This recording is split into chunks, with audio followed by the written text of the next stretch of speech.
Alors dans cette cinquième partie, on nous demande de réaliser de la même manière une moyenne pondérée, à la seule différence près que il est possible que des élèves soient absents au niveau de certaines évaluations.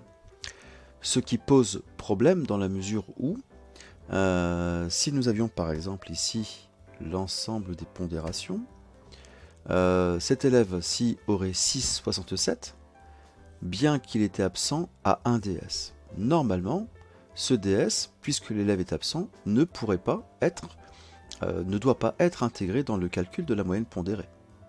Le absent, dans notre cas, correspondrait à un 0.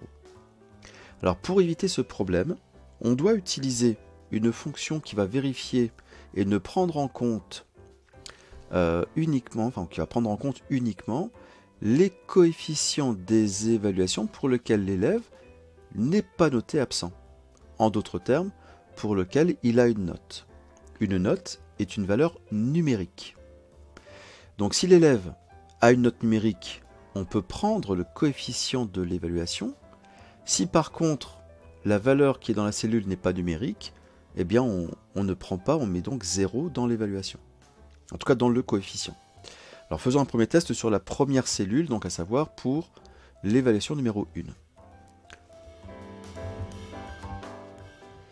Alors pour cela, on va réaliser un test. Alors qui dit réaliser un test dit utiliser une fonction si.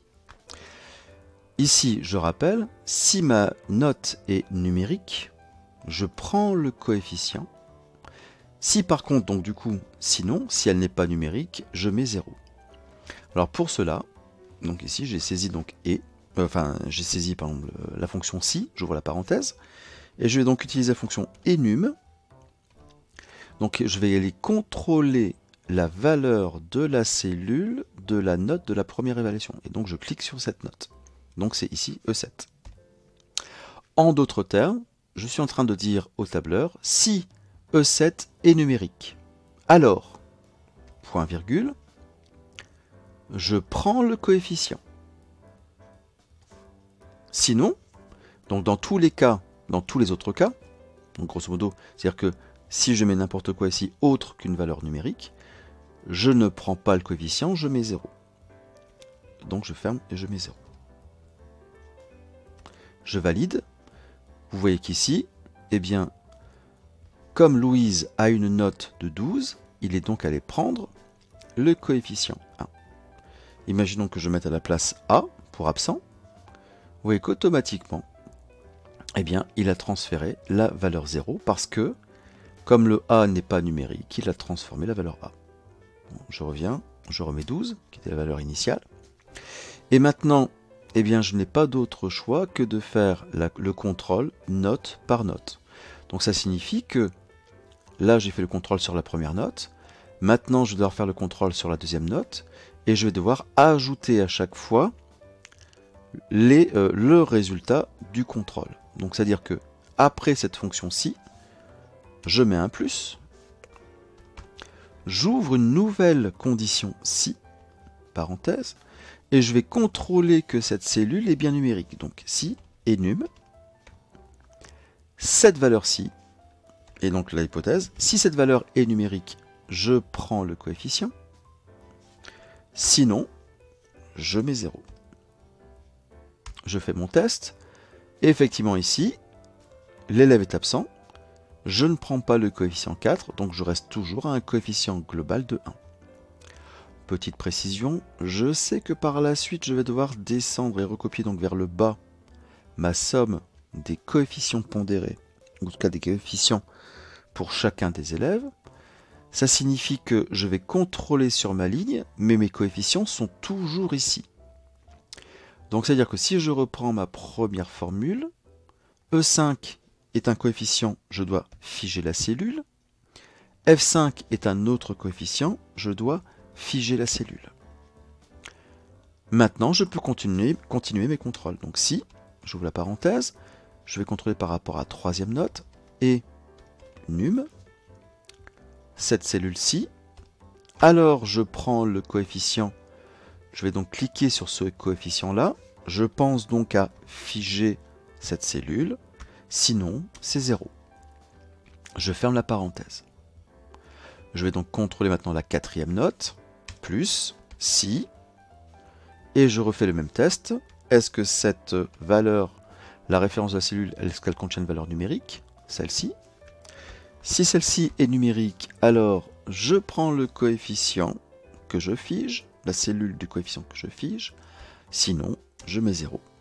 Et enfin je termine avec le dernier contrôle sur la dernière note, plus, si, enum, j'ouvre la parenthèse, est-ce que cette valeur-ci est numérique? Si c'est oui, je prends le coefficient que je fige, sinon je mets 0. Je ferme ma parenthèse. Donc si je résume, j'avais 5 notes. Pour calculer la somme de mes coefficients, j'ai donc réalisé la somme des 5 fonctions si. On aurait très bien pu utiliser si, somme, parenthèse, etc. à la place de plus. Mais c'est exactement la même chose. Je valide par entrée. Et vous voyez qu'ici, en fait, eh bien, Louise a été absente à un DS coefficient 4. La somme globale de mes coefficients, c'est 10,5. 10,5 moins 4, ça me fait 6,5. Voilà. Et là, maintenant, je peux recopier vers le bas. Et donc, vous voyez que quand j'ai un élève qui est absent, il aura donc un coefficient, en tout cas une somme des coefficients, qui sera inférieure au coefficient global. Et c'est ce qui me permet de calculer, donc ici, des moyennes pondérées, prenant en compte les élèves absents. Alors maintenant, on me demande de mettre en valeur les élèves qui sont classés premier, deuxième et troisième. C'est-à-dire cet élément-ci, celui-ci et celui-ci. Je vais donc sélectionner ma plage de cellules. Dans le menu accueil, je vais aller sur le bouton mise en forme conditionnelle. Je vais gérer une règle des valeurs hautes ou basses. Et ici, par contre, je vais prendre les valeurs les moins élevées. Puisqu'en fait, ici, je vais faire mettre en valeur l'élève qui a le rang 1, puis le rang 2, puis le rang 3. Je clique sur le bouton les 10 valeurs les moins élevées. Par contre, je ne prends pas 10. Je réduis à 3. Vous voyez bien ici que ce sont bien les 3 élèves qui sont mis en valeur, 1, 2 et 3. Par contre, je peux mettre en rouge. Je peux le faire apparaître en vert avec un texte foncé. Je clique sur OK. Et vous voyez qu'automatiquement, eh bien, j'ai donc mes 3 élèves qui sont mis en valeur. Imaginons que je change, donc je vais vérifier par rapport au quatrième, qui est ici. Alors là j'avais 6, je vais mettre 20 à la place. Vous voyez que mon élève, il était quatrième, maintenant il devient premier. Donc ça signifie aussi que lorsque vous changez des valeurs, eh bien la mise en forme conditionnelle va s'appliquer et donc mettre en valeur les autres cellules qui correspondent aux critères.